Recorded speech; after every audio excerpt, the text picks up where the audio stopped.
इसमें अच्छा paper leak है। सबसे पहले हम कहेंगे कि इस बीपीएससी में पेपर लीक है। पेपर लीक है।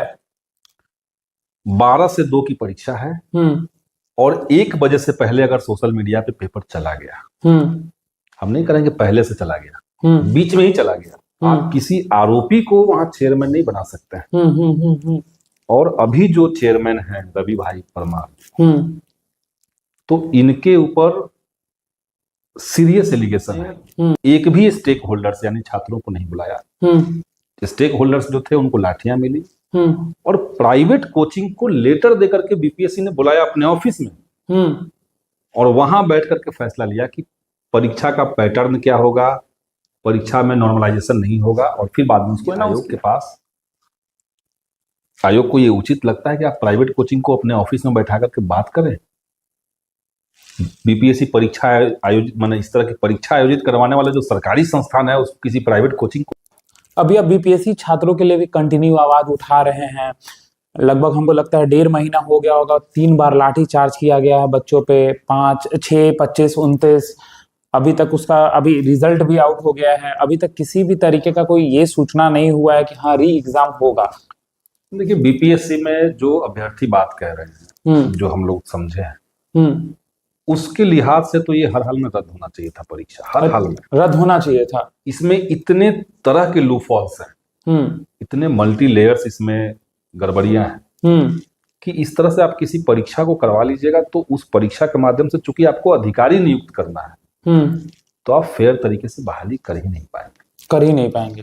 हाँ, अब देखिए आप ये जो 2 परीक्षाएं हुई, 13 दिसंबर को, एक 4 तारीख को, 4 जनवरी को।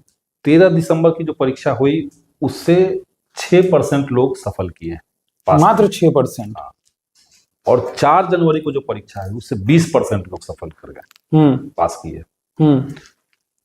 क्योंकि आपने 4 जनवरी वाले जो बच्चे थे, आपने उनको 6 जनवरी की परीक्षा में उनको आपने प्रश्न पत्र का पैटर्न बता दिया कि इस पैटर्न का सवाल आएगा, इस लेवल का सवाल आएगा।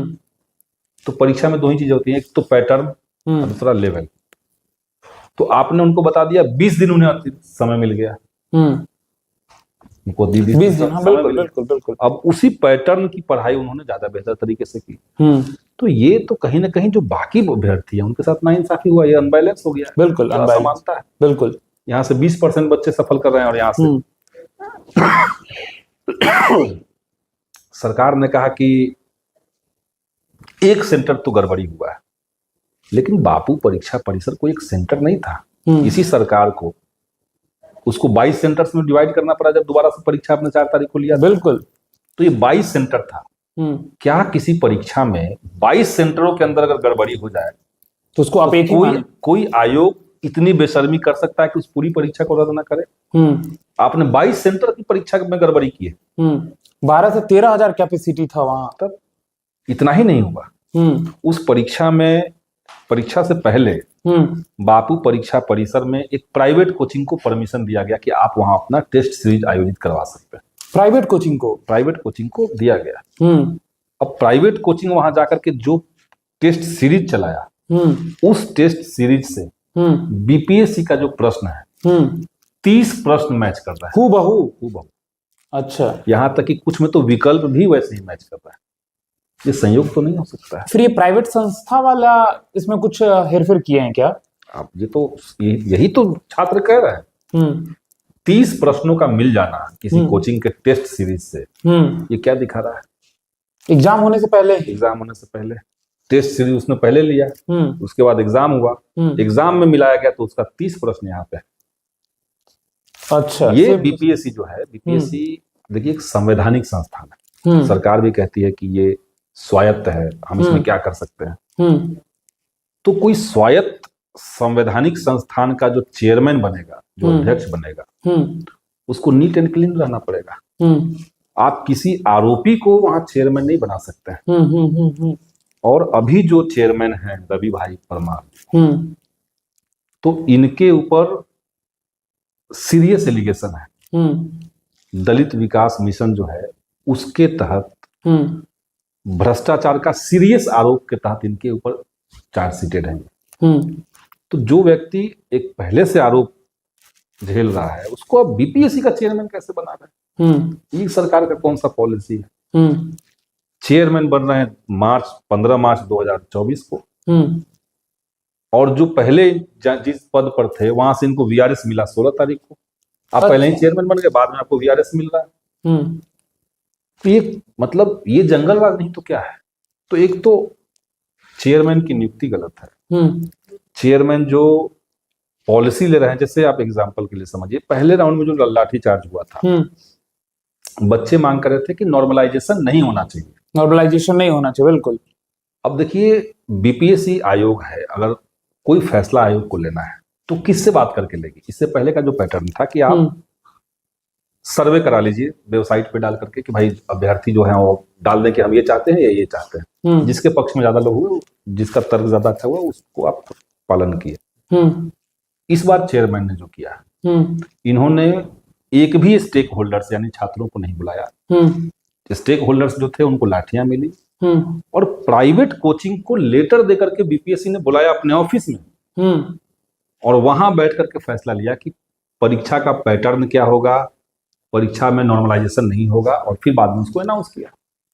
लेकिन जैसा कि आप कह रहे हैं, हाँ, हम भी एक चीज देखे थे उसमें, आप जो कह रहे हैं नॉर्मलाइजेशन वाली बात, जब हम देख रहे थे तो एक प्रेस कॉन्फ्रेंस हो रहा था, तो वहां पे जो आप बोल रहे हैं रवि भाई, उसमें उन्होंने कहा था कि ये एक मिसकंफ्यूजन हो गया है। सरकार या मतलब आयोग कभी नहीं चाहता था कि नॉर्मलाइजेशन लागू हो। बच्चों को लगा क्या कि मल्टीपल सेट में क्वेश्चन होंगे, तो जिसके वजह से ये होगा। ये चेयरमैन पहले अनाउंस कर सकते थे, जब जैसे ही बच्चों ने आंदोलन किया, मांग किया, तो करना चाहिए था। आपने नहीं किया। आपने अनाउंस कब किया? आपने अनाउंस किया जब आप प्राइवेट कोचिंग सेंटर चलाने वाले लोगों से मीटिंग किए। क्या किसी आयोग के पास, आयोग को ये उचित लगता है कि आप प्राइवेट कोचिंग को अपने ऑफिस में बैठा करके बात करें? बीपीएससी परीक्षा आयोजित, माने इस तरह की परीक्षा आयोजित करवाने वाले जो सरकारी संस्थान है, उसको किसी प्राइवेट कोचिंग को दे दें? कहीं ना कहीं इसमें, अच्छा, पेपर लीक है। सबसे पहले हम कहेंगे कि इस बीपीएससी में पेपर लीक है। पेपर लीक है। 12 से 2 की परीक्षा है, और 1 बजे से पहले अगर सोशल मीडिया पे पेपर चला गया, हम नहीं करेंगे पहले से चला गया, बीच में ही चला गया, और वो पेपर अगर सोशल मीडिया में चला गया और कई सेंटर्स पे अगर जैमर काम नहीं कर रहा है उस समय, तो इस बात की क्या गारंटी है कि वो पूरी परीक्षा को प्रभावित नहीं कर देगा? बाहर से कोई लिख के दे सकता है कि हमने देख लिया सवाल, आप अभी 1 घंटा बचा हुआ है, लो ये आपका। फिर वहां कोई सिक्योरिटी नहीं था। यही तो मसला है। वहां तो सिक्योरिटी था, वहां से तो बच्चे लेकर के बीपीएससी आयोग के पास गए। मल्टी लेयर्स की गड़बड़ियां इसमें हम कह रहे हैं। और एक डीएम ने थप्पड़ भी चला दिया था। वही मैं कह रहा हूं कि अफसरशाही हावी है बिहार के अंदर। किसी अफसर को लगा कि भाई बच्चों को लाठियों से पिटवा देना है, उनकी बात नहीं सुननी है, तो वो अपने मन से किया। किसी आईपीएस को लगा कि गांधी मैदान में बच्चों पर वाटर कैनन चलवा दो, पिटवा दो, जो आंदोलन करने आएंगे उनको बदनाम करने की कोशिश करो, तो भी हुआ। डीएम को लगा कि चलो बच्चों ने हंगामा किया, लाओ थप्पड़ लगा दो। ये अफसरशाही हावी है। जब मुख्यमंत्री का ग्रिप कमजोर हो जाएगा, जब मुख्यमंत्री केवल नाम के मुख्यमंत्री रह जाएंगे, तो ये चीजें होंगी। नाम के केवल अधिकारी लोग सोचे कि वही सब पावर है, और सच्चाई भी है आज के समय में बिहार के अंदर, कौन नहीं जानता है। लड़कियों को पीटा गया था और पीटने वाले पुरुष पुलिस थे, ये कैसे हो सका? ये हो रहा है, और ये देश भर में हो रहा है, बिहार के अंदर हो रहा है। हम तो देख रहे हैं कि प्रोटेस्ट कल्चर को ही सरकार समाप्त करना चाहती है। और नीतीश जी कहते हैं कि वो जेपी मूवमेंट से निकले हुए व्यक्ति हैं, और कोई जेपी मूवमेंट से निकला हुआ व्यक्ति अगर मुख्यमंत्री की कुर्सी पर पहुंचता है और वो छात्रों के प्रोटेस्ट करने के राइट तक को भी नहीं जायज मानता है, आप मांग मानिए ना मानिए वो एक अलग बात है, लेकिन राइट टू प्रोटेस्ट, विरोध करने का अधिकार, इसको आप कैसे छीन ले रहे हैं? इस पे आप कैसे बार बार लाठियां चलाते हैं? आप देखिए बिहार के अंदर, पटना के अंदर गर्दनी बाग, आप लोग भी जाते होंगे, कोई प्रोटेस्ट करने की जगह है?